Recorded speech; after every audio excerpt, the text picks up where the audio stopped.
The previous basket is under review.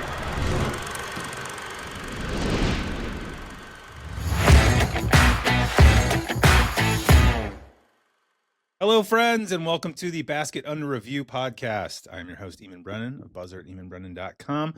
Back again with our buddy Tate Frazier from The Ringer. We just finished up Iowa State-Houston here late Monday night. Fantastic basketball game. We're going to talk about that. Huge win for Iowa State in a period of lots of big wins for Iowa State and what it all means. And Houston's offense going dry again late in the game, giving me some of the fear that I'm filing away as I consider potential future bracket outcomes. We're also going to talk about some of the larger and most important college basketball stories of the past few days, particularly Jerome Tang kicking off the 2026 coaching carousel search season, all of that fun stuff with, an awkward and acrimonious situation with his, I guess, still current or now former, I'm not really sure where the actual standing is there. But anyway, he and K-State not getting along. Everybody's lawyering up. It's going to be a really interesting situation, and case really kind of precedent-wise for college basketball and college sports more broadly. We're going to talk about the mess at Providence, another kind of mess, which is honestly maybe even sadder, and the St. John's situation and kind of the context of where Providence is at as a program right now. And we'll talk about all the good basketball coming up this week. We'll talk about UNC and BYU both suffering massive injuries down the stretch of, the most important time of the season. All that and more. Huge games coming up this week. Lots to discuss. Before we do that, as ever, encourage you all to go to basketunderreview.com. It's the home of this podcast. It's also the home of fantastic written content every day. It's also the home of Trilly Donovan's Discord. For $10 a month, you get access to all of it.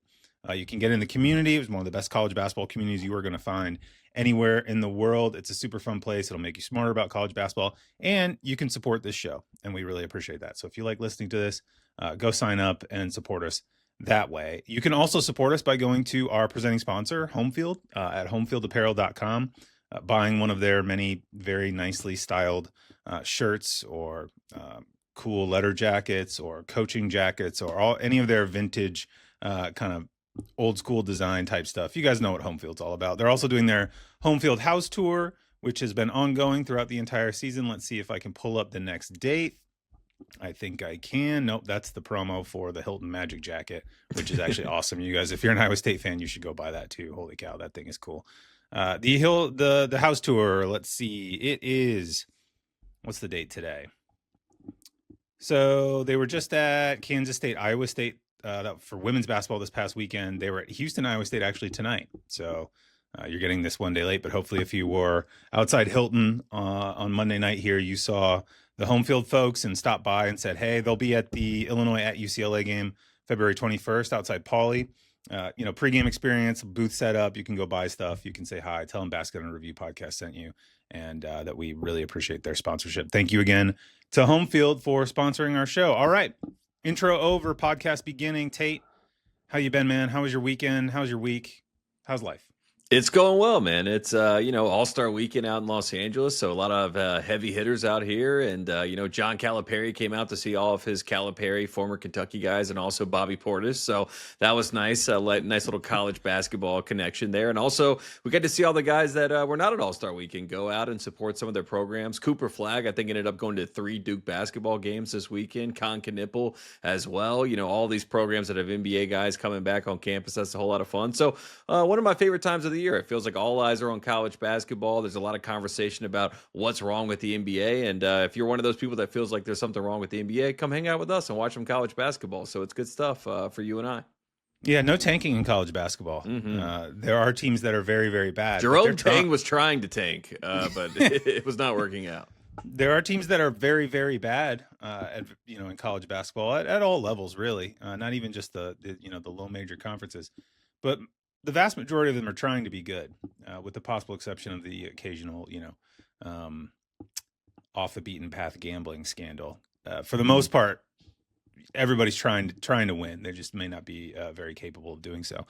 But yeah, it's been interesting to follow the NBA conversation of late and sort of the kind of crisis talk around the league. And meanwhile, we're over here like as college basketball fans, having spent the past 15, 20 years, most of the past 15, 20 years, fighting for, whether it's within publications and media outlets, certainly when I was at ESPN, even at The Athletic, of like, oh, college basketball is a big deal. There's a lot of fans, people do pay attention, and there's a lot of tied up emotion to it, even if it's, doesn't do the same numbers as like the NBA trade deadline or whatever. And now I was on Ryan Russillo's podcast the other day talking to him about it, and just kind of like, without trying to like fanboy out a little bit, he prompted the question. I'm just like, what's going on in college basketball? Why is the product so good these days? And does it feel like it's having a bit of a, baseball post the timing issue, the pitch clock type stuff resurgence? And it does kind of feel that way, even as things off the court are weirder than ever, and the news cycle is weird, and things change so regularly. As we saw, and Ames tonight, the quality of basketball, particularly at the highest level of sport, is as good as it's ever been, and this season continues to be remarkably entertaining. Absolutely. Shout out to the Big 12. I mean, I just feel like I keep watching classic Big 12 games. And obviously last year the conversation was about the SEC, but I do feel like the Big 12 has gotten the supremacy back. They are the best conference in college basketball. They even argued they were the second best conference, or second best basketball league in all of the United States, behind the NBA. So that is what, their commissioner is pushing. That is the agenda, and the basketball's living up to it. So Iowa State, shout out to their fans. Hilton Magic is, 27 years since it was coined. And we got two great games this past weekend, and I'm excited to talk about this game against Houston, because it did feel like it was dire at times, but it was the classic game of runs, and Iowa State had the last run in them, and Tamin Lipsey had a classic Tamin Lipsey play to wrap this thing up. So just a really entertaining game, a physical game, two teams that love to trap the basketball, and a lot of smart basketball, high IQ plays happening on the floor, and it was a lot of fun to watch. It was, for the vast majority of the game, I got in that mode that comes from, covering games as like a reporter, writer type person, where you're sort of, you let it play out for the first 5, 10, 15 minutes. And then pretty quickly, if something's happening, you latch on to what you think is going to be the story. And even just in taking notes for this podcast, it was like, it got to that point, which some games do have, like it does happen in some games when you're covering them in this way, where I feel like I'm now only paying attention to one player, because it's every time I look up, Kingston Flemings is doing something ridiculous. And he had, first half and through the first, 10, 13, 14 minutes of the second half, a series of just remarkable plays against an Iowa State defense that I think everybody knows by this point, but it's worth mentioning, is just ridiculously good. And Lipsey particularly is one of the best perimeter defenders in the country, if not the best. And Flemings had multiple plays against him where there's literally nothing else Lipsey could do. Great defense, like right on top of him, and Flemings just elevates, hits a 15-footer, buckets, and was sustaining Houston all the way through. And Houston was running, pretty good stuff for most of the game, got good shots. I mean, we've talked about this in the past. Their offense can at times bog down a little bit, where you feel like, Uzan's dribbling the ball a lot at the top of the key here, and we're getting late into the clock, and it's getting back into a one-on-one. And for most of the game, in most of the big spots, Flemings was making things happen anyway. And you have all that, and it's a good thing I wasn't writing about the story, because I would have written, 700, 800 words already. And just thought I could plug in some quotes. And then what happens in the last 7 minutes of the game? I think it was Iowa State won the last 7 minutes, like 17-4. Houston had 2 points in the last 3 minutes, had some really bad possessions and some broken stuff. And Iowa State's sort of, the stuff that was good process throughout most of the game in terms of forcing tough shots and forcing tough possessions eventually started to pay off for them down the stretch, and that was a big reason why they were able to win the game. And then speaking of the NBA, I feel like the cool thing with all the NBA kids is the no dip three. These have you heard about this? Have you seen this? The no dip three, where a guy catches it and just doesn't bring it down in the shooting pocket, just goes straight up from the top. Knipple, great at that. Yeah. Knipple, great at it. You see it. You do see it more and more, and you understand why it's kind of a big thing people are keeping an eye on, because if you can shoot it effectively that way, you reduce the amount of time a guy can get to you to close out on you. It's pretty lethal. And Heisey did exactly that. And that last corner three, that was kind of the game winning play in many ways, besides Lipsey's rebound towards the end, was a prototypical no dip three, and it had to be, and he buried it. And it was an incredibly impressive shot against the Houston defense that was flying around. So yeah, just really high level stuff on both sides, and Iowa State's defense clamped down towards the end. And I still have my minor concerns about Houston, but I'm kind of more interested in talking about Iowa State, just because I feel like the conversation around them has, for a long time now, it's been Michigan, Duke, Arizona. Those are the three national title teams, right? Maybe you put Houston in that group too. Maybe you like Illinois and you like what Illinois is doing. You put them up there too, with an Illinois team that's as big as they are and has as many offensive weapons. And now, defensively, with Boswell back, is going to probably go up a slightly a notch here. I haven't heard as many people throwing Iowa State in that conversation, and even like the bracketology stuff. You look at it and it's like, oh, Arizona took a couple losses. Houston could get on the number one line. Purdue is still in that conversation potentially. You don't really hear about it with Iowa State, but their last 72 hours now, they destroyed Kansas and beat Houston, and have the opportunity from here on out. Let's look at their remaining schedule. I mean, they have a chance to win at Arizona. They got BYU at BYU on Saturday. I mean, the Texas Tech at home, they've got a chance here particularly if they win out. But even if they take one loss and win their next four, besides that, out of the five, like, they've got a chance to at least be in that conversation.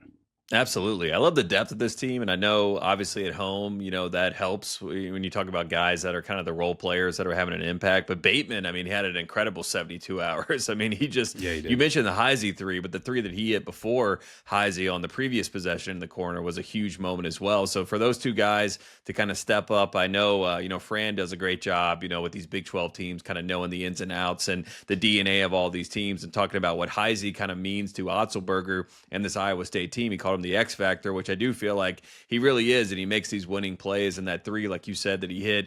One, the pass by Jefferson was incredible. That cross court, like kind of a half skip pass from the top of the key, which was a beautiful read on kind of what Houston was doing with their trap there. I just love the identity of Iowa State. I mean, we saw it against Kansas. They kind of know when to trap. They know when to double. They know when to do it off the catch, or they know based on the personnel what to do. And obviously that's a lot to do with Otzelberger being able to prepare these guys. And the only real knock I have Iowa State, the only real concern I have for this team is the free throw shooting, which we saw at the end of this game was a little bit of a concern, right? Buchanan goes to the line late, but Buchanan had a really good game. Plata coming off the bench really had some nice minutes for them. I think he ended up being plus 14 in this game. So again, just the depth of Iowa State, I'm really encouraged by that.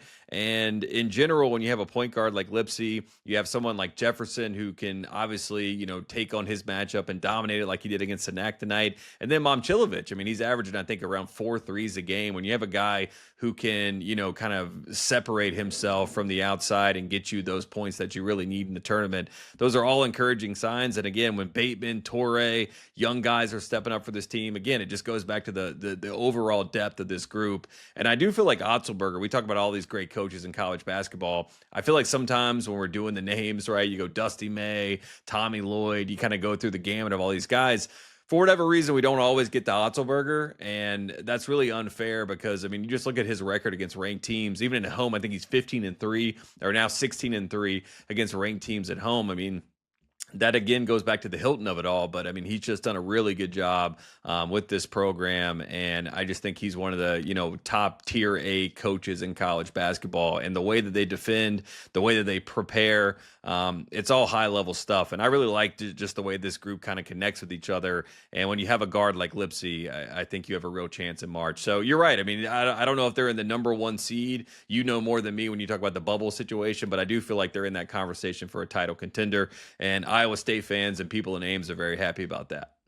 Yeah, and it's been so fun to watch the evolution of the program under TJ go from, just okay, here's how we're going to be able to win with the resources that we've got and the players that we have. We're just going to sell out on the defensive end. Super high pressure, force tons of turnovers.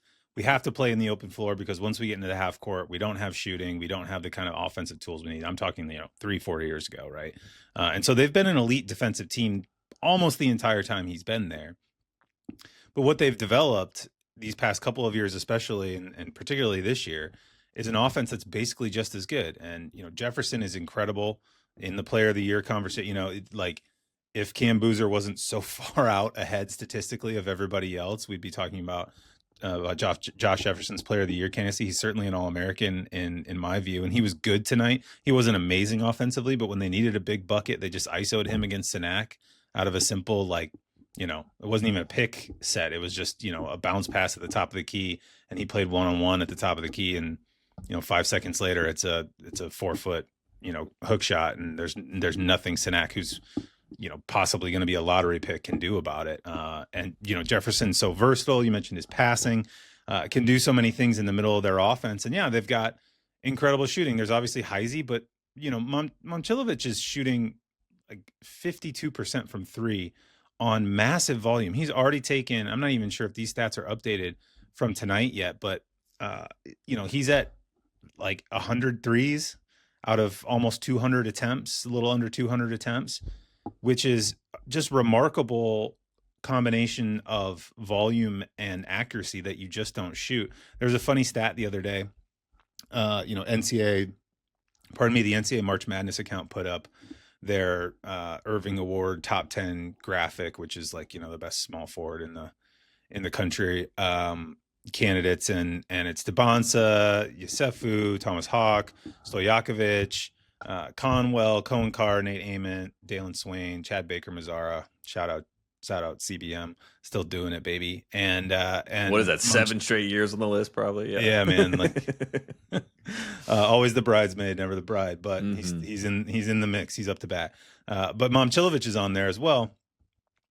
And someone called Alex Gukin retweeted it, and this just came across my feed, presumably because the algorithm knows that I really kind of only want to see basketball stuff at this point, preferably. Fun fact, Milan Momcilovic is shooting a higher percentage from three than 8 out of 9 players on this list are shooting from the field, which is both completely mind-blowing, but also makes total sense when you look at his numbers. And then you combine it with the number of shots he's taking and the stuff that he's added to his game in the middle of the floor, where everything is now like a wrong foot fadeaway, and it's super effective. And he's clearly just added that in as I'm tall enough. If I get in here, I can do the little Dirk fade, and no one's going to get close to me, at least at the college level.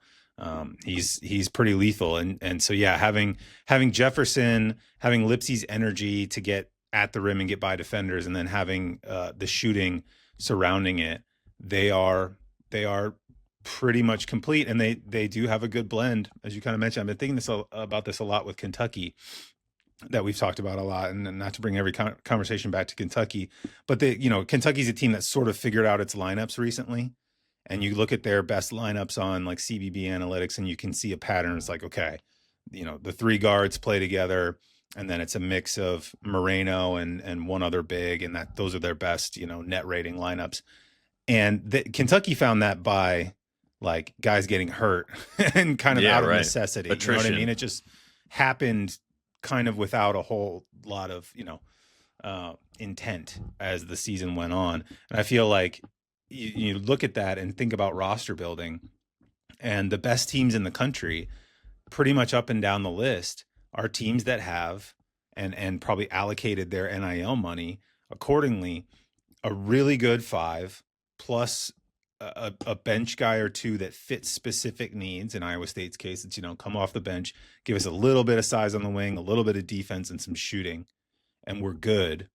And that's kind of what you need. Obviously injuries can happen, and Iowa State had that happen last year. They got banged up down the stretch, and all of a sudden they didn't look so good. And I think that's part of the reason they came in this year, even with everything they had back, with slightly lower expectations than what they've hit. But you really, I think it's much riskier. And I think in an era where you essentially have a budget that you need to maximize, to find a blend kind of like what this team has, where you have your clear stars, you have your guys you want to play 33, 34 minutes a night, and then you have guys who understand their roles coming off the bench, as opposed to, well, we're just going to flex. We can get 9 or 10 or 11 guys, and we can play these multiple lineups and do all this different stuff. I feel like the optimized way of doing it is the way you're seeing, the teams at the top of the sport really do it, and Iowa State is chief among them, in my view.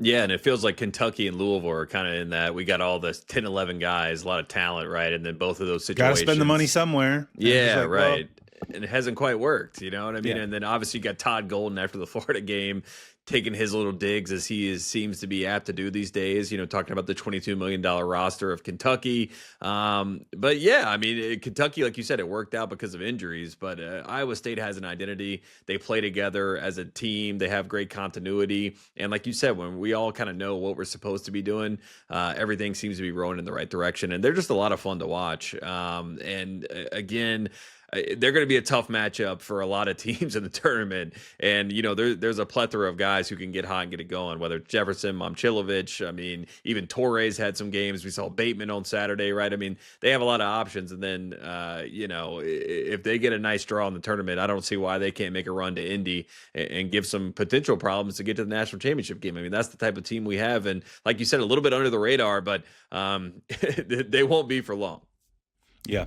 It will be interesting to see if the free throw stuff bites them. I think the thing that's interesting about them is it's like, Jefferson is a 69% free throw shooter. He obviously gets a ton of attempts. But the other guys who are not great free throw shooters, the one guy that might be a little bit annoying if you're a coach is Lipsy, because you want to have the ball in his hands late in games when you're going to kill a game off. And he's the guy who, he's the guy who can get open, on any stressful baseline out of bounds late in a game when you're up 5 and there's 35 seconds left or whatever. And he's at 64% on the year, and that's, it's not ideal, but you also, maybe it doesn't matter at all because Iowa State wins every, its first 3 tournament games by 15 points or something, which is also in play. But it'll be fascinating to see how they round out the year. And like I said, yeah, I mean, I think putting them in the, I've had those 3 teams at the top of the sport kind of in my head all year. When you get asked by friends or random people, or on a radio hit or whatever, like who are your teams that can win the title? Those have always kind of been my 3 answers. It's like, maybe you can throw Houston in there too. Yeah, I'm not, Illinois maybe, but like I think Iowa State to me is kind of in that combo now, and we'll say UConn to make Dan Hurley happy, right? He's upset with the fans right now. And, you got Ed Cooley going to bat for him, talking about where the fans are, up there in the quote unquote basketball capital of the world. So I'll throw him a bone, and I'll throw UConn in there as well. I think Ed Cooley may have put a little extra fuel on that fire that UConn fans probably didn't appreciate. Like, it's okay if Dan talks about it, but Ed, mind your own business here. Also, Ed, it's kind of a reflection of your team that they don't want to be there to watch you play, right? I mean, it was kind of like a dig at himself at the same time. So very strange. 100% is. It's as simple to me as that. It's like, okay, there's probably some logistical things UConn can do to get kids in the game on Valentine's Day or whatever, and get them out of their dorm rooms when it's freezing cold outside, whatever the case may be.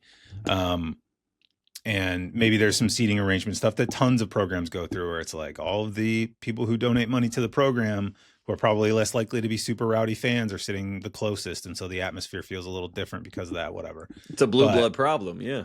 It's a blue blood problem. And it's I think it's a function of, look, man, Georgetown's not any good. None of these teams in the Big East are any good. St. John's will come to town, and it'll be absolutely popping in there. But the Big East has felt like such a cakewalk, I think, for UConn this year, that you can understand why their fans are like, I guess I could go watch us play a completely mid Georgetown team, or I could, take my wife out to dinner on Valentine's Day or whatever. Yeah, it's a lot of that, right? It's okay. 8:00 on Valentine's Day. It's a date night. Yeah, and from Hurley's perspective, you can also understand where, like, hey, we just won 2 titles, so can you guys be loud while we're here? everybody's making valid points, I'd say, in that conversation. Anyway, that's Iowa State Houston. We don't need to talk about Duke Syracuse, which was the previous game. It'd be nice to have one of these 7 p.m. games. It'd be interesting. But I think the last 2 weeks it's been Duke just absolutely destroying Syracuse, and then Louisville beating NC State like 118-77. The only interesting stuff out of which has been just Will Wade talking about his team and all of the stuff that's wrong with it. How soft they are. Yeah. This late in the season.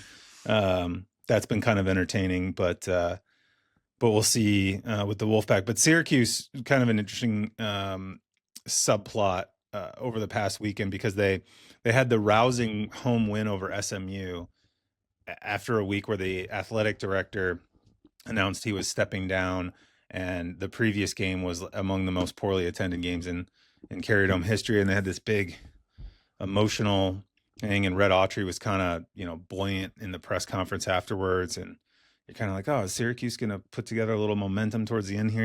We talked about them early in the year, the players era thing. They looked like they had something about them. And then they go to Cameron Indoor and just get absolutely smoked. And I think that's the end of that conversation.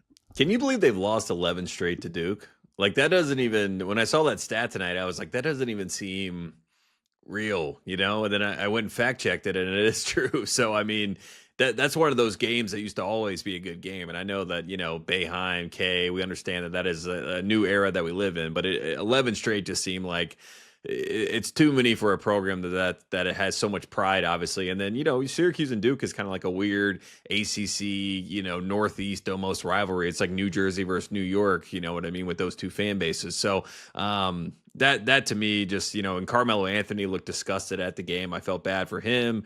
And the other subplot for Syracuse, right, was Cayenne Anthony getting benched last week as well, and then him bouncing back. So, I mean, it's just been a lot of drama, a lot of up and down, been a total roller coaster. And unfortunately, it does feel like Red Autry is going to end up getting obviously the ire of all those Syracuse fans that want better basketball. And we'll see how long that leash lasts, because it does feel like it's on dying days at this point.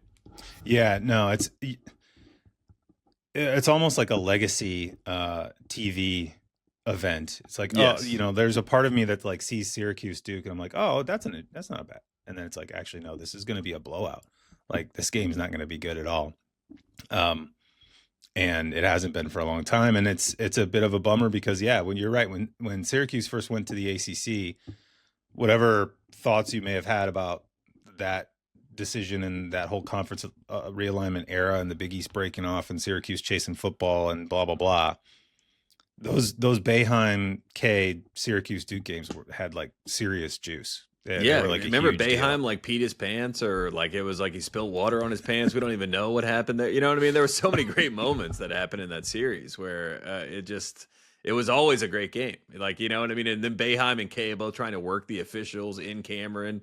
Like you said, it's just a spectacle. And for whatever reason, I watched that game tonight, and I was hoping maybe, you start talking yourself into it. You're like, yeah, Donnie Freeman can have a big game tonight. George can go, why not, William Kyle? And then you just watch pure domination and like the steady Eddiness of Cam Booster dominating as he's been doing all year. So was not an enjoyable watch. I was telling you before we got on the air, I got a little bit of a migraine going on. I think it was from watching that game. I was just like, I expected a lot better basketball, and it broke me a little bit, even.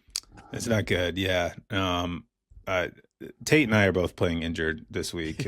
Tate's got a migraine. I've got a bruised rib, self-induced, in a stupid dad kind of way, cleaning out my car. And when you just made me laugh and cough at the same time, and that was I apologize. Yeah, physically the Boeheim visual quite image painful. of the wet pants. Yeah, I'm literally like wincing as I laugh at the image of Boeheim. My God. Okay. All right. Let's move on to what has been the big story in college basketball the last day or two. Jerome Tang has been let go and notified by Kansas State that he's being dismissed with cause. Because I'm not really entirely sure. Apparently because of the interview he gave, I guess not last weekend, but last week sometime, after a home blowout where he said he was embarrassed and that the kids on his team weren't going to be on the team anymore next year. They wouldn't be wearing the jersey. And then he was embarrassed for the university, and they were going to go to practice at 6 a.m. And he had some quotes after that talking about how they ran, the entire length of the gym in Bramlage and ran up all the steps and kind of did like the classic old school coach. I think taking names off the jerseys, pretty much every old school trick you can think of to try and turn some things around. But apparently this to Kansas State embarrassed the university or brought it into disrepute. I'm not exactly sure how, but it's been interesting to gauge the reaction to this, because I think, you see, like, for example, on the broadcast tonight between the games and at halftime, Seth Greenberg and the ESPN people kind of pretty strongly saying, hey, you signed the guy to a contract. The team's not winning games. That's fine. Pay him his contract. Don't try to get out of it by kind of sidestepping into a legally gray area here.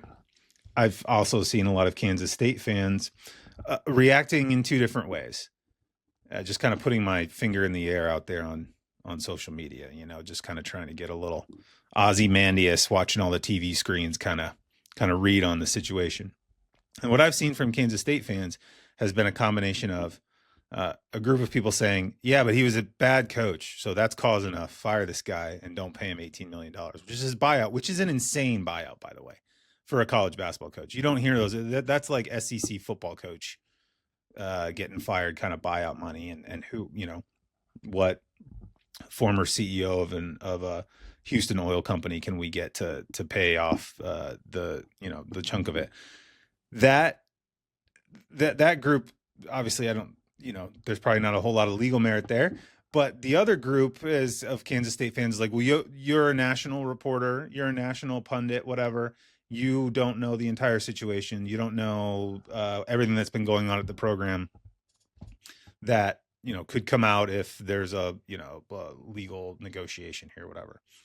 I'll admit that for the most part, I probably don't know what that's referring to either, if it's referring to anything real. But it does, whatever happens here, and it seems like, Jerome Tang has lawyered up to the highest extent possible in sort of college athletics, lawyering up,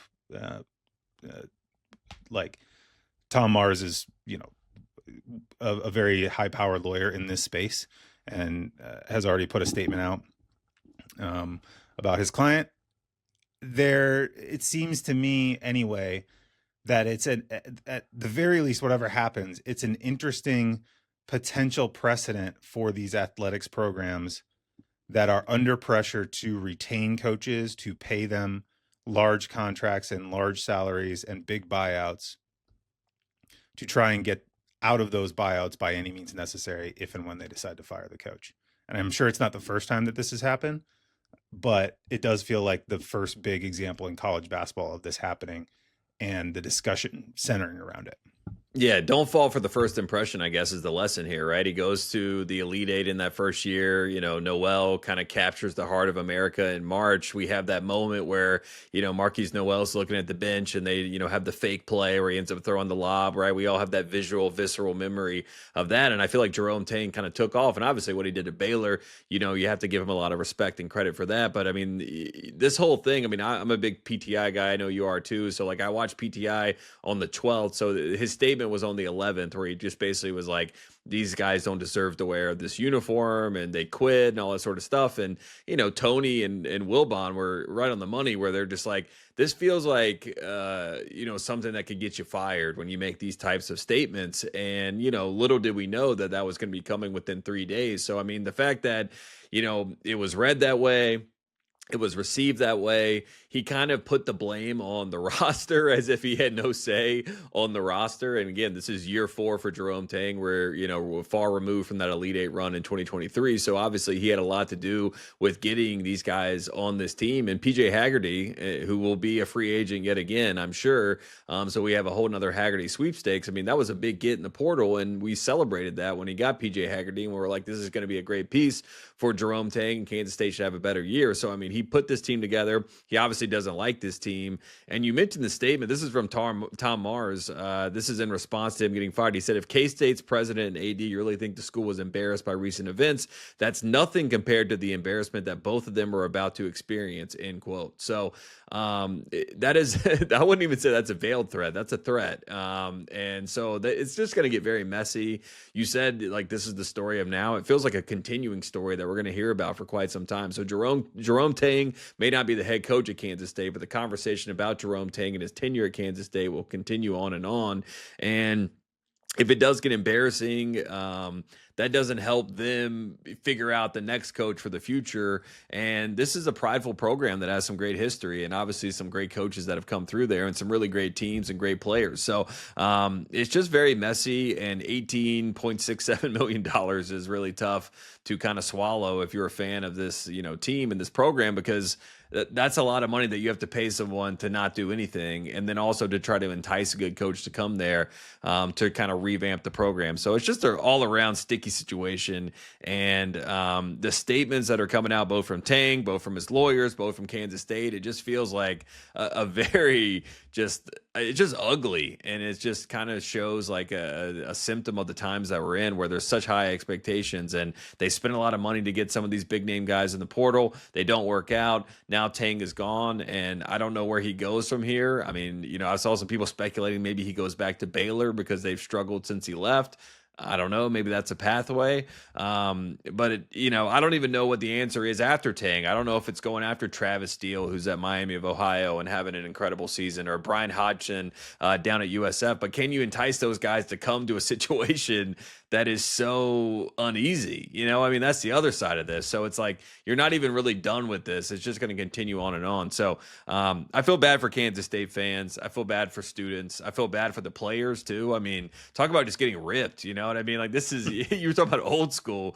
This is old school, but in a new school way. And, the old days are the old days for a reason, and I just don't feel like it's really fair to anybody. And I also don't feel like it's quite fair to Jerome Tang to try to get out of paying him what he's owed. You signed him to the contract, and he's going to get his money, more than likely, I would assume, based on his statement. He seems to think so. So it's disappointing what he said. I thought it was really bad. And I thought, talking about the rhetoric of it all, it was just like, what do you think's going to come from this? Like, do you think that everyone's going to be on your side when you take no accountability at all? And if you kind of go through the season, I was kind of going back through some of his press conferences after losses throughout the season, and he really never took accountability the entire year. Like, he never was just like, we didn't prepare right. Like, coaches, for the most part, will be like, if we win, congrats to the players. If we lose, blame me. And Jerome Tang kind of was the opposite. He was like, if we win, great coaching by me. If we lose, the players stink. And that just does not work in today's day and age.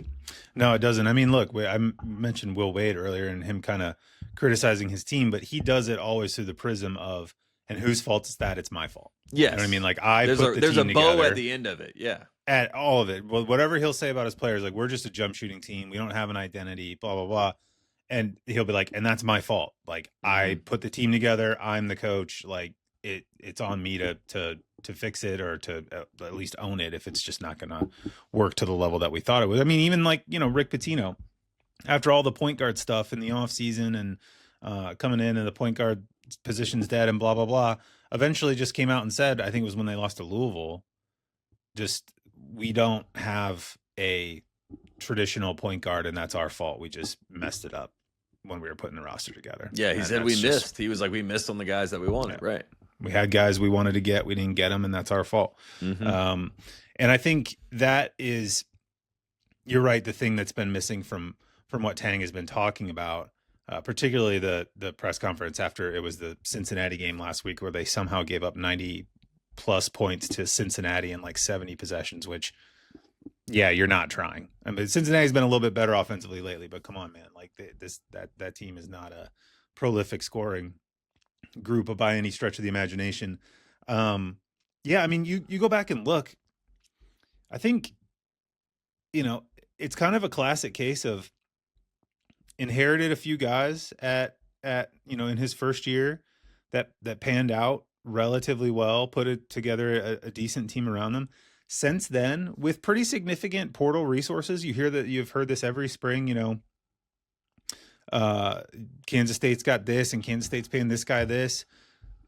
Almost every year he's been there, they've had at least one or two pretty high level, well paid transfers, and he's just missed at basically every turn. I mean, the coming off an Elite Eight run, going in the next season, and it's like Arthur Kaluma, Tyler Perry, Cam Carter, Will McNair. Not a whole lot else there. Day-Day Ames is a freshman, didn't pan out for them, has improved along the way. The next year, yeah, it looks great at Cal now. That's the other part. You see some of these guys go other places and look good. That's not good either.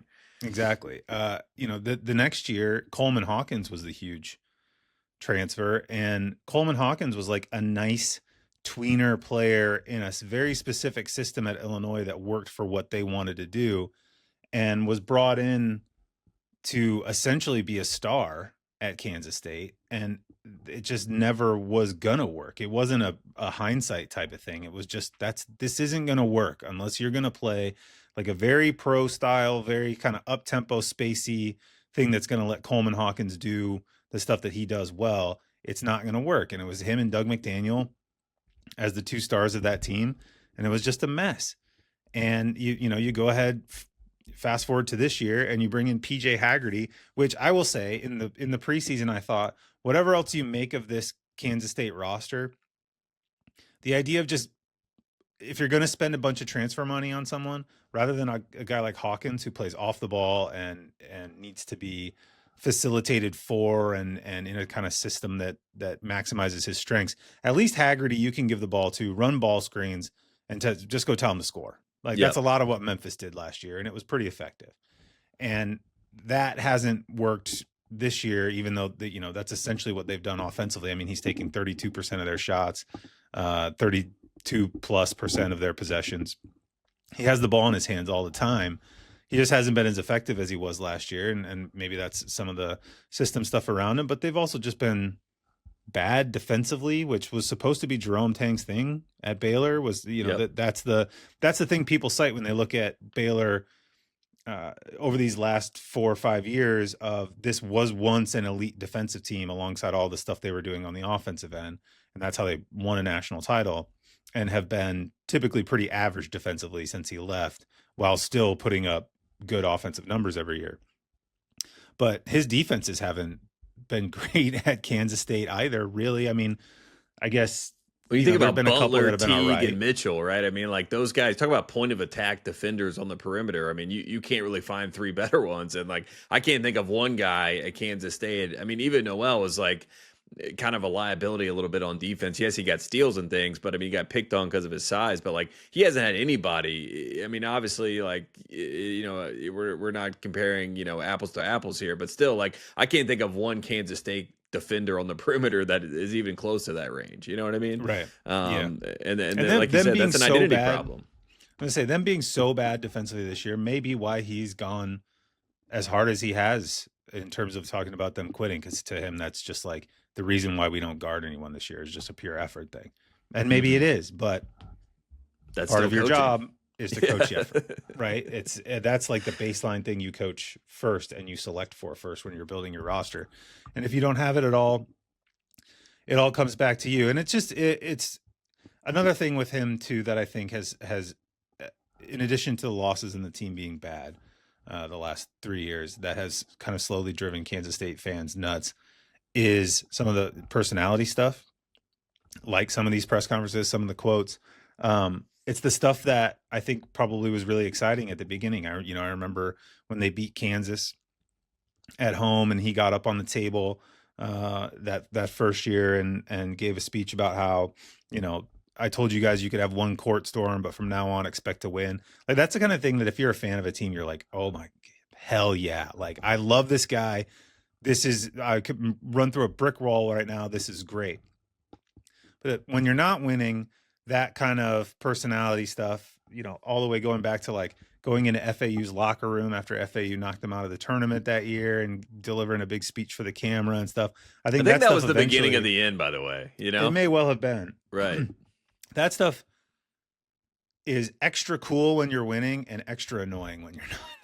And when you start habitually not winning, that stuff, I think, adds to people being annoyed with you as opposed to just like, hey man, look, I like the guy, but it's just not getting it done. You maybe get a little bit longer leash, but when you're kind of like tweaking people along the way in these various ways with some of the personality stuff, that's part of it. And that's all just, kind of a retrospective on his career at Kansas State. It will be interesting to see where he goes next, if anywhere, assuming the, whatever settlement is reached or whatever buyout ends up being paid, he won't need financially to work right away again this year or next year, but could choose to.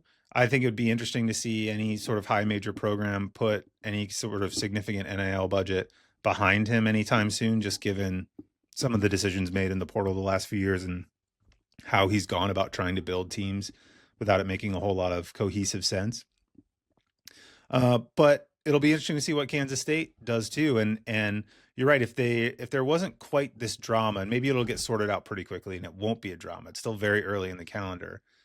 But in theory, one of the reasons why you want to do this beyond you've just lost the team and everybody's sick of it and you've got donors telling you get rid of this guy now or whatever, is you can get a head start on figuring out who the next coach is going to be. And you can get a coach in early, right when the tournament starts, and you can get started on the transfer stuff, and you can get you have sort of first mover status on a lot of that stuff. And Kansas State will be, I think, this drama aside, a job that will be desirable for plenty of coaches, given how much they've invested into the player pool in the past 3 or 4 years. But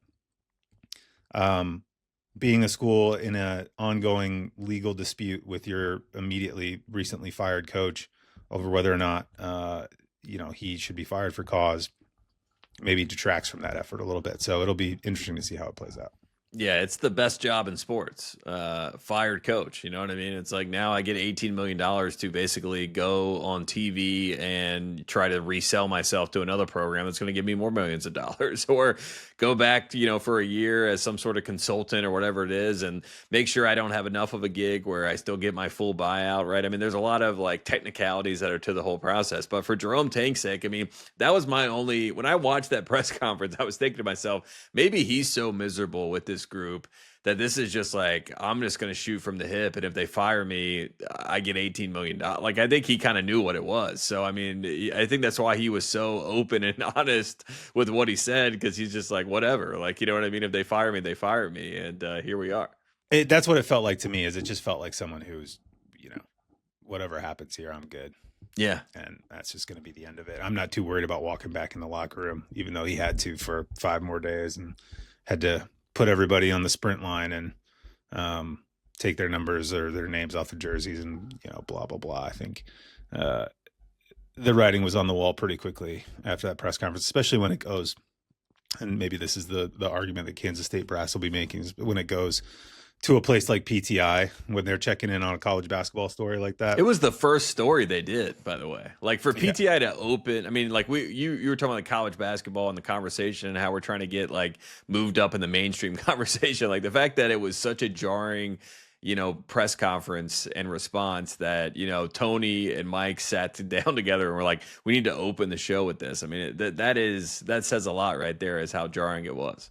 Yeah. It was wild, and the situation is wild, and we'll see how it goes because, again, Kansas State as a program will have some interesting candidates that are interested in that job in turn. And there will be other programs probably looking for coaches, but just maybe not as early in the calendar, depending on how everything gets settled out. One of those programs potentially, by the sounds of it, will be Providence. And it's probably worth going back over or at least offering our thoughts on what became a bit of another national controversy in college basketball from the past few days. The hard foul on Hopkins in the Providence St. John's game on Saturday, the kind of scuffle that happened immediately after, a wave of ejections, so on and so forth. Now there was we don't need to recount every detail. People have seen it. They know the deal here. They've probably seen various Providence players offering apologies in the days since, and so on and so forth. To me, it was interesting to see there was a level of sort of moral outrage that I felt like happened immediately after. And look, it was a bad foul and it was dangerous and it shouldn't have happened. It was also a stupid foul because Providence was winning by that, they were at that point in the game. Yeah. And so it was just a totally needless, silly thing to do anyway. I always have a hard time getting super morally outraged about this kind of thing.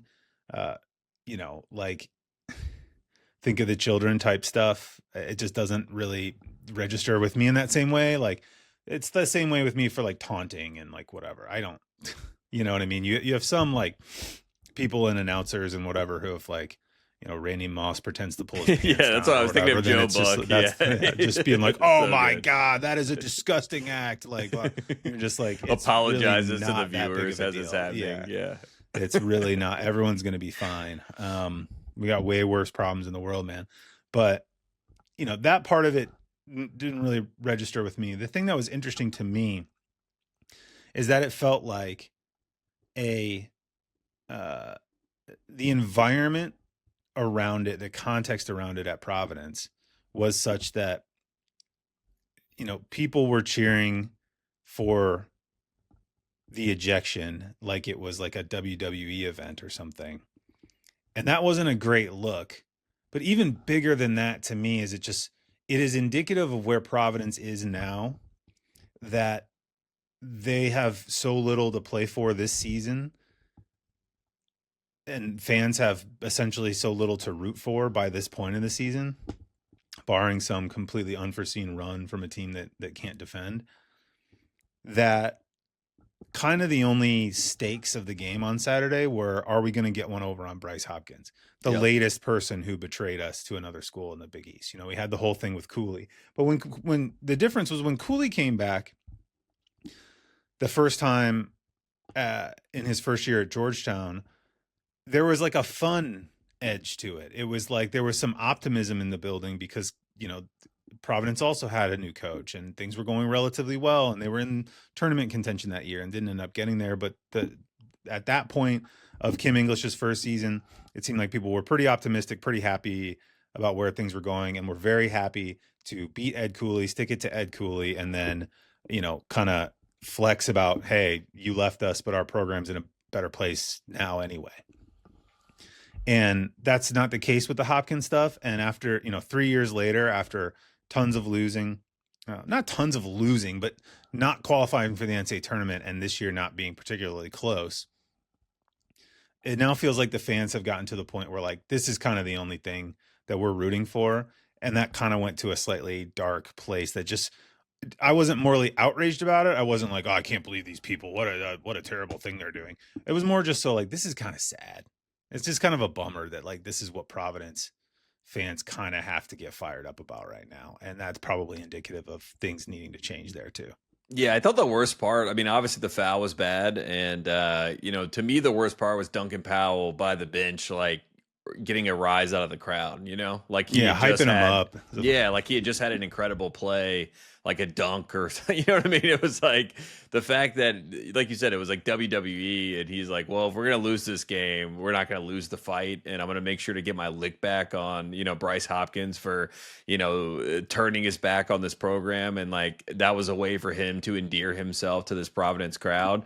And not the Providence, Hopkins' former teammate, by the way. Yeah, either. right. Like, a guy that he knows. And one of his teammates, honestly, like the best part of the sportsmanship, I can't remember what Providence player it was, but he pulled Hopkins out of the melee and like kind of like that was like a nice moment where it was like Hopkins and like a Providence guy were kind of like they got out of the mess, and that was like, oh, that's nice and sweet to see.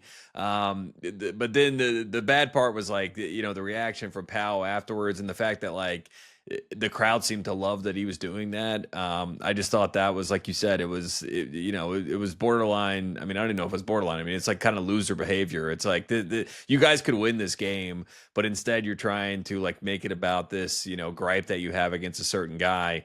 And, I thought the Pitino quote afterward was hilarious. He was like, basically he said, back when I was at Kentucky, when I was a coach at Kentucky, we fought almost every SEC game and it was no big deal. And then he goes, but you can't fight anymore, so toughness has to come between the lines, which I agree with the last sentiment, which is toughness has to come between the lines. And it felt like, trying to take it outside the lines. But I also thought it was hilarious that Pitino is like going back to like old Big East, old SEC days. Like we would fight every game. I'm like, I'm not sure that was the case. I'm sure it was every game. Yeah, I appreciate the kind of spin zone there from Pitino. And he also was like, you can't have guys come off the bench, but you also can't have your players get beat up, which I thought was a nice like, well, look, I'm not that mad at my guys. So it just felt like both sides were kind of doing this whataboutism with each other. And, that kind of spells to kind of where this game is, because again, it's about everything except for the basketball for the most part. But Providence, there's a standard at Providence. Providence is a basketball school. They have a traditional basketball program. Obviously, Rick Pitino is very much a part of that program and a part of that history. So, just in general, I just think Providence can do better, will do better. I didn't really like Kim English's response after the game. It just kind of felt like he was almost trying to not say anything to make the fan base upset by kind of, co-signing what happened. He did say like he didn't like the after. He was like he got the ball first. He just tried to like, it was all this sort of stuff where it was just like, we can all be better. I know Providence fans are like some of the best fans and they care about the basketball. And like, if we can make basketball the center of the story, then I think we'll be a lot happier. And so will Providence fans. And I think that's really what they want. So it was more like frustration boiling over. But yeah, just a very weird situation. And then Powell gets suspended for a game for fighting and then 2 games by the Big East. So he's 3 games out. It doesn't really matter at this point, but again, it's just it's a tough stain on a program that has so much history, so much tradition, and so much potential. Like that's a good job, Like if I'm a coach out there, I just feel like Providence is ripe for the taking. I thought Kim English would do a good job there, but there's a lot of guys that I think could go up there and find a way to win basketball games. So I mean, Providence will be better. I think this is going to be kind of like the nadir of their situation, and I hope that they bounce back and we have better stories to talk about than this, because like you said, it's been broken down everywhere. So like we don't have to get into the minutia of what happened, but it was just ugly to see. Yeah, and like you said, like Providence fans are fantastic, and they do have an edge to them, and when that is directed towards, in the service of winning basketball, maintaining standards, like creating a crazy home environment for big time Big East games. That's like what college basketball is all about. And I just think, because of what the team has been on the floor the past few years. And look, like maybe Bryce Hopkins didn't handle his exit from Providence and his last season at Providence in a way that was like totally straight up the entire time. And there's some extenuating circumstances that make it a little different from just a guy being like, thanks for all the memories, I'm transferring. I think that's in the way fair. in the way that a lot of guys do, there's extra pent up anger at him than there would be, I think, for just a guy who transferred even within conference, even away from Providence to St. John's. Like there's more built up there. Fine. But I just think, like the Providence fans, like that is a good job in this day and age in the Big East and what the Big East has become and what it will be like in the new sort of revenue sharing era without football to worry about. Like that as a place, I think even with their roster this year, there's a competitive level of resources there that has not been maximized in any way, shape, or form. And I think all of the frustration with that and sort of what feels like going into the, you know, the last few weeks of a kind of a dead end situation with the current program just kind of curdled that enthusiasm and that desire to win into just like, yeah, today's F Bryce Hopkins day. And yeah, it was like the objective was incorrect. It was like the objective was to poke at Bryce Hopkins instead of win the basketball game, which is like Providence is definitely better than that. Like they're too good of a program to be at that level.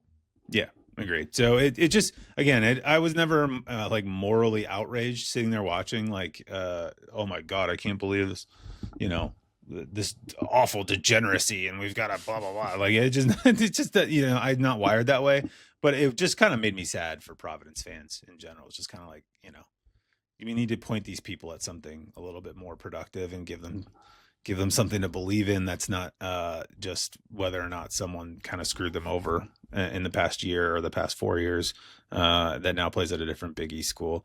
So yeah, that's kind of where I am on that. Okay. We had some crucial injuries over the weekend. I think Friday was Caleb Wilson's announcement for Carolina. And then it was, I believe, Sunday that BYU came out and said Richie Saunders is going to miss the rest of the season with a torn ACL. So Saunders is done for sure. Wilson, we're not sure. He said he'd be back on social media.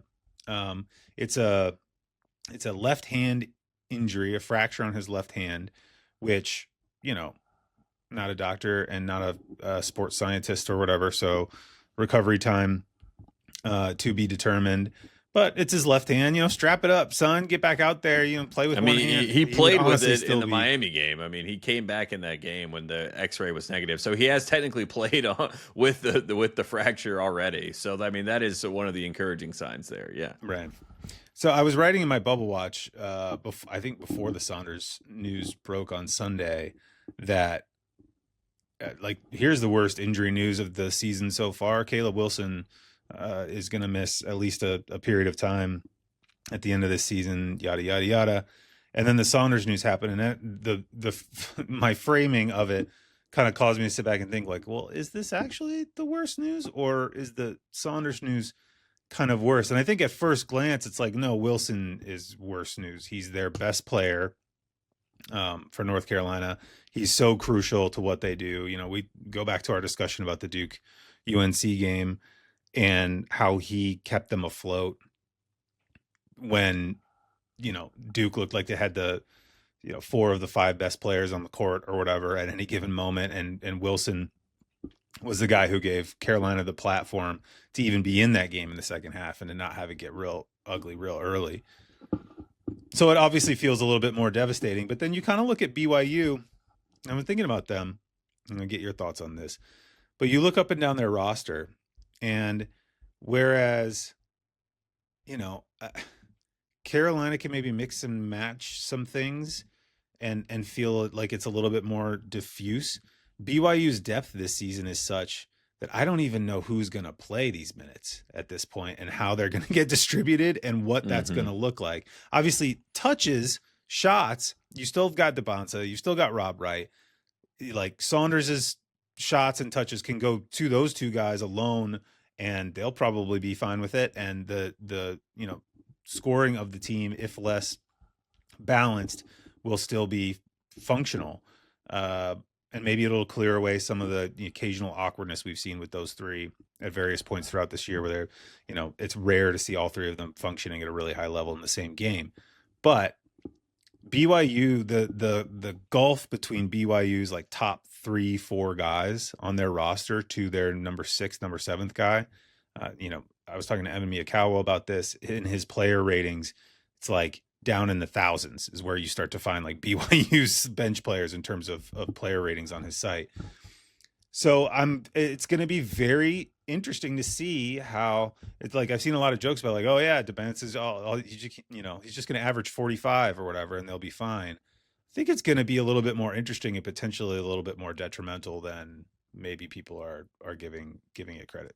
Yeah, I mean, DeBance is obviously the best prospect and, you know, potentially the number 1 pick. But, like, there's been an argument to be made that Saunders has been their best player, and that was sort of the understanding going into the season, right? I mean, it did feel like at times when they needed to, like, maturely handle a situation in a game and have someone kind of get you buckets to keep you within striking distance or to keep you up, 3-5, whatever it is. Like Richie was always kind of the go-to guy in those situations for the most part. So, I mean, the depth is very interesting. I do feel like, Kevin Young is one of those guys where he is going to be able to figure out a way where, Keba Keita maybe gets involved. Kennard Davis maybe gets some sort of, more actions ran for him. Like they'll try to find ways to get guys involved. Rob Wright will have even more of a green light, which only God knows what that looks like. You know what I mean? Like that could be maybe not so great. We'll see. For AJ too, like this is an opportunity to kind of show what you can do as the true real leader of this group and this team. And he's had some incredible performances. I'm not trying to take anything away from him when I'm talking about Richie being, their best player at times. I mean, there's no doubt about the talent that AJ is. So, I mean, BYU, the depth is a concerning issue, even with Richie Saunders. So like with Richie going down and the maturity that he has, the tournament experience, I feel like that's really the thing that you worry about the most with BYU. It's like, yes, I think they can salvage and survive the regular season, but once they get to March, there's not really guys on that team that have the experience in those environments for the most part to really lean on. And Richie was that guy. And, even the post, like when Saunders put it out to the people, like you can just tell, how much obviously this program meant to him, obviously like how much, hurt and kind of, his feelings towards the situation. So it's sad all around. And I mean, when you talk about, this season of college basketball, like Richie Saunders is one of the characters that, is a talking point and one of the players that you want to watch in the Big 12 because he could go nuclear pretty much at any time. So, I mean, it's just sad to lose him for the rest of the season. I hated to see that news. Devastating is probably the apt word for it. At least with, Caleb, I mean, yes, it's devastating as well, but there is like this slim little, hope that, there's a little bit of a hope that he could come back at some point. There seems to be some speculation that maybe around the Duke game in Cameron, or at least the start of the ACC tournament, there could be a world in which he comes back. So at least there's something, but like the fact that Richie will not be back, and it also hurts his, not to get into the draft stuff, but like it hurts him for all that sort of, what I mean? It's just like, yeah, for him personally, and, professionally, it's just a really big loss. So I just feel really bad for Richie Saunders.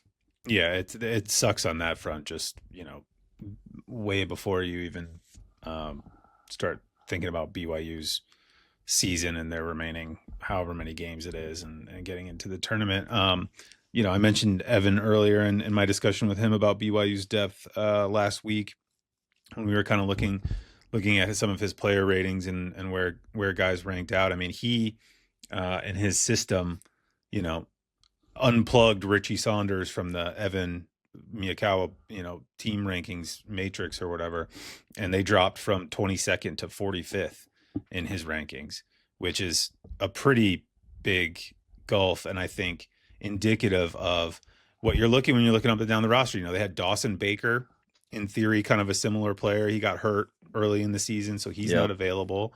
You're looking at freshman Alexei Kostic, which, who's played 12% of available minutes this season. I'm not really sure where else you go for a player of this type, a kind of 6'4", 6'5", shooting guard, small forward type of guy. They just, they don't even really have that profile of player available, at least in any kind of depth, let alone a guy who was already coming off the bench, giving you 40% of available minutes, 35% of available minutes, playing kind of well, at least had some minutes under, what I mean? They really don't rotate too much except in their front court, which makes sense because they've got Keita up there and their top three guys were all basically backcourt players. So it's going to be interesting to see. Maybe there's a rebalancing there that he can try to do where it's not just a simple plug and play. But yeah, this is, we talked about depth earlier. This is the flip side of that. If you go too short and you do get hit with some injuries, then your tight group that you focused on getting stars and plugging in some pieces around them, all of a sudden you're just straight up short on numbers and player types. And that's not a good outcome for anybody either. Yeah, I mean, it was like within this week, right? We lost Richie Saunders, Caleb Wilson, and Keyshawn Hall, right? So like, that's true. three Hall's guys. Also bad. Yeah, those are three like legit dudes in college basketball that have all had great seasons so far, and it's just it definitely changes the trajectory of all those teams in the way that you view them, and it obviously changes their ceiling to a certain level, right? I mean, BYU, 2 weeks ago we're talking about, maybe 3 weeks ago we're talking about like, hey, this could be a sleeper Final Four team if things break their way, right? And that's obviously under the condition of Richie Saunders doing what he did last year. And I mean, I think you mentioned Evan Miyakawa. I mean, I think BPM, Richie was the last 3 seasons for BYU, so like he is their best player. You know what I mean? Just based on the metrics there. So, it's just really tough all around. And Carolina was able to survive on Saturday. Jaren Stevenson stepped up. Zayden High was really big in his minutes. Also, Henry Vasar didn't play on Saturday either, which North Carolina's 2 best players didn't play, and they were able to survive. But I don't think that formula works against teams like NC State, Clemson, Duke, right? Some of the games they have coming up. So, like, you're going to get a real litmus test of where they are without Caleb when you see them play the high-level teams in the ACC. And the same with BYU, right? If you look at their schedule, they're going to have some real tests to see who they really are without Richie Saunders. And as we both know, they're not going to be near what they were earlier in the season, which is, it's just sad. It's a tough pill to swallow. Injuries suck. We know that. Yep, they do. It'll be very interesting to see what Carolina looks like against NC State on Tuesday night. We should probably look ahead to some of these games because Tuesday night is, Carolina, NC State, nice game, fun game, but the game is Michigan, Purdue, and it's a 6:30 start, which is hopefully everybody finished the podcast by then because we're doing a little preview stuff, or you can skip this part if you want to. But 6:30 is a nice early start. I love a 6:30 start. It's just like I can tell my family like, hey, sorry, we have to watch the game. Dinner's got to be done by 6:20. We're doing an early dinner tonight. Everybody clear out, and then we're locked and loaded, ready to go. A little pregame controversy in this one with an apparently old video of Yaxel, months old video of Yaxel Lendenberg talking at what appears to be some sort of Ann Arbor, institution of some repute. Basically just like goofily trash talking Purdue. Kind of innocent, honestly. It wasn't like, that bad. But of course, 3 F-bombs with we're gonna spank their ass with an F in front, and then we're gonna beat the ass. So spank, beat, and then he drives an F Purdue after that. So I mean that was the trifecta there from Yaxel, which is this impressive. Was apparently not the long triple after Yaxel is what they're calling it. Yeah. I find it incredible. It's not long after they transferred. People think these guys are just mercenaries now, just going wherever they get the biggest paycheck, but. No, man, he's bought in right away. Just straight up F Purdue from day one. You kind of have to respect it. I said this before the show, but it felt like the kind of thing that like in 2009, like Deadspin would put a blog post up or whatever, and it would be like this whole huge thing. And now it goes on Twitter for like an hour and everyone's like, yeah, okay, whatever. And, Dusty May has to talk about it at his press conference and essentially said like, it's kind of embarrassing. I won't pretend like I won't see it, haven't seen it. Yaxel's kind of embarrassed about it. I think if I had to guess, it's probably more from the, like, it's just kind of embarrassing if someone takes a video of you when you're out like late at night or whatever, kind of regardless of what you're saying. And that's just kind of an embarrassing situation. You try not to put yourself in anyway, if you can avoid it, regardless of what you actually say.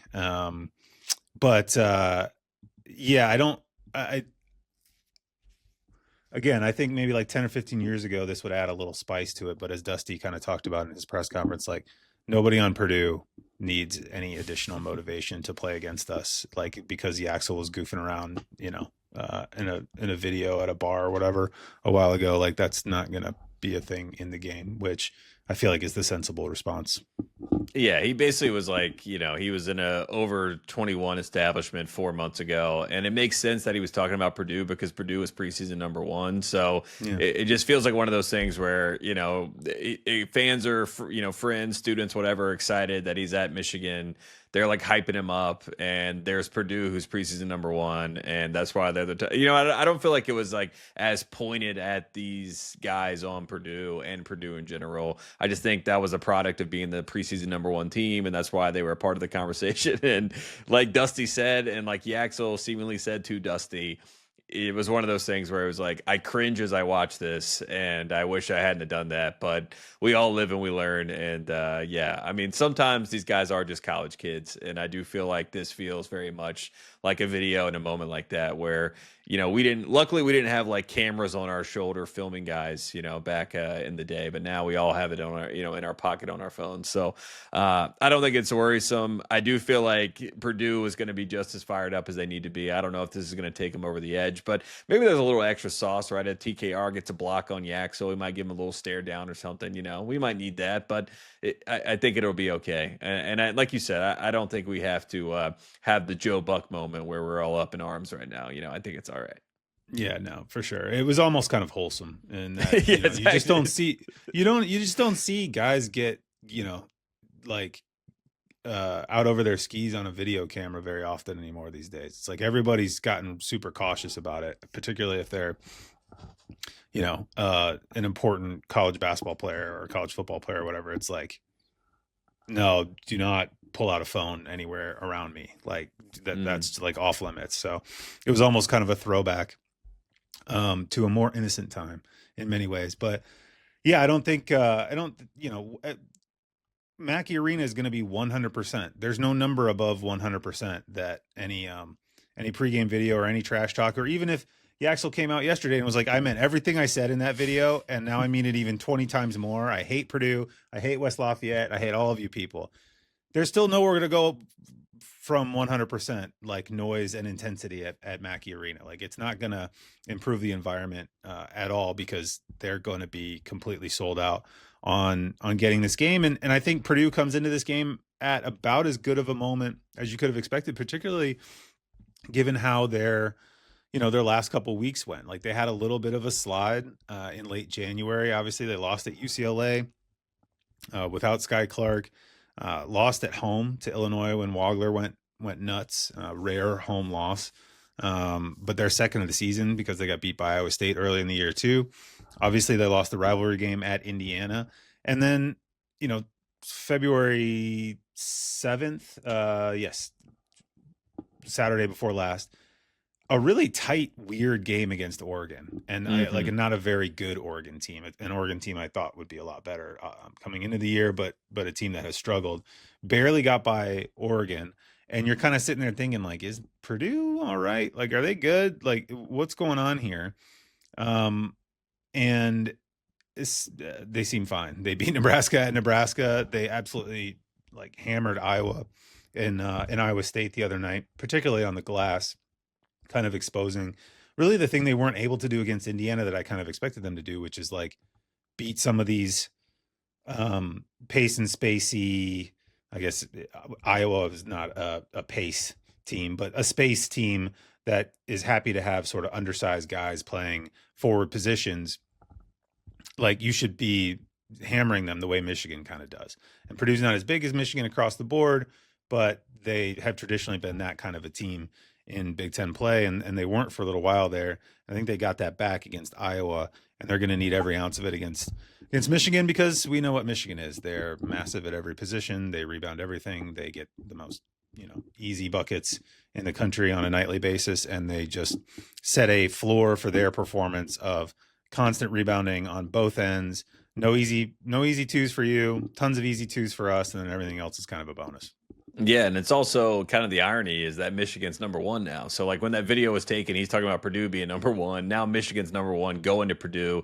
And I'm just looking at Purdue's schedule. I mean, they got Michigan coming to Mackey, Indiana coming to Mackey on Friday, and then Michigan State the following Thursday. So, I mean, talk about a 3-game home stretch. I mean, I think of all the animosity that they would have as a fan base. Like you said, they're going to be at 100, but they'll be at 110 for Indiana to get that get-back game at home. Oh, yeah. And then Michigan State with Izzo, I mean, sort of the same sort of deal. So Michigan might not, like, I doubt the Yaxel video has taken, them above that Indiana game. So I think you're okay. I feel like for Michigan, I would just be concerned that you might be looking forward to Saturday a little bit too much against Duke, an out-of-conference game, big game, college game day, that all sort of stuff. Like, don't overlook this Purdue team, because Mackey Magic, even though we've had a couple slip-ups, it's still built in there. So this is going to be a really good game. Yeah. Following night, Wednesday night, Arkansas, Alabama, circle that one, because funnily enough, despite the reputation he got towards the tail end of his tenure at Kentucky, John Calipari's teams play fast now. This one plays really fast. It's like 25th in tempo, top 5 on offense. You know who else is, plays very fast and is also very efficient on offense? Alabama. Both teams will have the ball in their hands of their incredible guards, like 30 to 35% of the time. Filing for Alabama, Darius Acuff for Arkansas. That is a game between two like projected number 5 seeds. It's not the world's biggest, most momentous game. Certainly, it's not like anywhere close this week. We're going to talk about Saturday in a second, but that might end up being the most enjoyable game of the week. It's going to be a super fun one. Friday, VCU plays at St. Louis alongside Indiana Purdue. Again, huge, like, important game for VCU on the bubble. Kind of an interesting one for St. Louis because it's the first time in a little while that they've played a top level team. And then we get to Saturday and we have the top 4 teams currently in the poll all playing against each other for like the 3rd time ever on the same day, something like that. We've got Michigan Duke here in DC and Arizona playing at Houston. And obviously a true home game. A very interesting time for a non-conference game between Michigan and Duke, but I like it. I wish it was at someone's gym. The neutral venue is a little odd, but I won't complain about that either because it's gonna be like Titanic game. So I'm super excited for it. Yeah, absolutely. And it does feel like the real test of, it's kind of the National Player of the Year battle, if you really think about it. Lindeborg versus Cam Boozer, even though, I mean, we both probably agree Boozer has, by all intents and purposes, won the race at this point. But again, Yaxel has a good game. Who knows? Maybe the conversation tilts a little bit. I think Boozer getting tested against Mara, against Johnson. I think that's going to be fun to see. If Gangba, how he matches up in that game as well. Malik Brown, where does he kind of fall into that situation? Dame Sarr on the perimeter, one of the best perimeter defenders, been a nice addition in the starting lineup for Duke. So that's going to be just a lot of fun matchups in that game. And last year when Duke, they played Illinois kind of in the same timeline, right? Where they go and play a non-conference game and they won by like 40 points, and it was kind of to send a message to, hey, we are who you think we are. Even if the ACC, like last year the ACC was down, they're like, even if the ACC is down, not only will we destroy the ACC, but we will destroy you as well. So I wouldn't be shocked if Duke is trying to send a message in this game, but Michigan will be the toughest test they see the rest of the season. And like you said, I wish it wasn't a neutral site. I wish it was in Ann Arbor or in Cameron, but we'll take the matchup, and I'm excited to see how that front court really battles, because that's going to be a lot of fun to watch. Yeah, and it's funny because we've got Arizona at Houston leading Arizona into needs that game, right? It just feels like they need to win that game. A little bit, yeah. I mean, look, like Arizona's fine. They're gonna be fine. But the 2 straight wins after an unbeaten start all the way through the past the first week of February is undeniably a dip. But it's just incredible we get on the same day, like the AP poll, whatever. But these are the top 4 teams in efficiency too. Like, yeah, these are the best 4 poll teams. Worked out this way. Yeah. Like these are the best 4 teams in the country, I think. If you want to swap Houston out for Iowa State, or you want to have the conversation about Illinois, or you want to have the conversation about UConn, like these are all conversations we can have that I don't think are, I'm a bit more open to them than I was like a month ago, where I was just like, nope, it's Michigan, it's Arizona, it's Duke. These are the 3. Like there's a little bit of fungibility there now for me, where maybe it's a little bit more open than what we had in the tournament last year. It was just like all 4 number 1 seeds were historically good teams, and they all ended up getting to the Final Four. Some a little bit easier than others, but no, it's just Arizona Houston almost feels like not an afterthought, but just kind of like, oh yeah, well there's another really awesome Big 12 game on that day too. Whereas Michigan Duke is like this special, unique, interesting thing. But both of those games are going to be absolutely incredible. And we've got Iowa State's playing at BYU, which will be fascinating.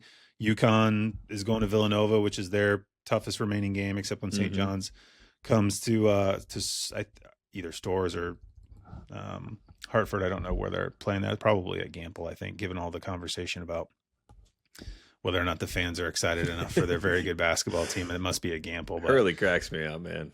He does. I mean, can't help himself. He's never happy. Can't. He had a quote apparently Monday today, as we're recording, that the people, like the students who sit in the front row and wear like banana costumes, all reached out. He's like, yeah, I got a message from the Bananas, and they were like, we're sorry, coach, we'll do better. And he was like, he's like, I got no problem with the Bananas. They give great effort every night. It's like, all right, well, I also noticed UConn has a, for whatever its next game is, it must be this week. Wednesday, Creighton's coming to town. They're having $2 beer night. Yep. And another promo. So like, just throw everything you got at it, get everybody in the building, get them fired up. And yeah, anyway, lots of great games this week, lots of great games this weekend. And we are just right in the thick of it now. You know, everybody's got about 5-6 regular season games left. We'll get into conference play, and then we'll have the greatest month in sports coming up soon here, which, if the current season is any indication, is going to be fascinating and maybe a little wacky, and maybe involve like some legal drama that we're not currently planning for.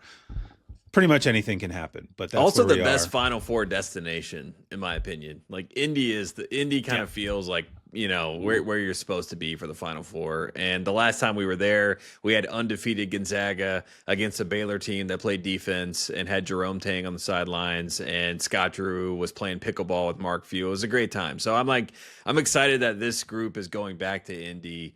These 4 teams that we're going to see on Saturday, this could be a Final Four preview. I mean, obviously the tournament is the tournament, and you know, it's never a surefire thing, but it could be a nice preview of what we're going to see in Indy, which is also a lot of fun. And you said it, Arizona Houston's like a backcourt battle. Jaden Bradley, Braden Burries versus Kingston Flemons and Milos Uzan, and then Duke Michigan's a front court battle. So like whatever style you like, you got both to watch. So it's a lot of fun.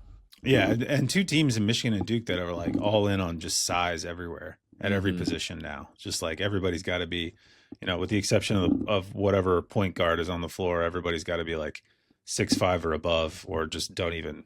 And like a 7-foot wingspan almost. Yeah. Yeah, you're not getting anywhere close to the program if you're not equipped in similar ways. So it's gonna be great. I'm looking forward to it. In the meantime, keep an eye on everything everybody's working on. Basket Under Review this week. More shows coming. Stats by Will and Jim, and Scout Team, and the Weekend Under Review guys. Everybody will be doing great stuff about everything to come this week, and we will be back next week with another show recounting everything we just previewed, and again probably talking about some other lawsuit that's going to happen, you know, that we don't even know about yet. So it's just a fun surprise that we have on a kind of a weekly basis. There's all kinds of good stuff we can talk about. We can brush up on our legal skills and talk about basketball. What more could you possibly want? Okay, that's going to be our show. Thanks to Tate as ever for coming on. Thank you to our producer Corey. Thanks to Trilly Donovan and all the guys at Basket Under Review. We'll be back next week. Until then, bye-bye.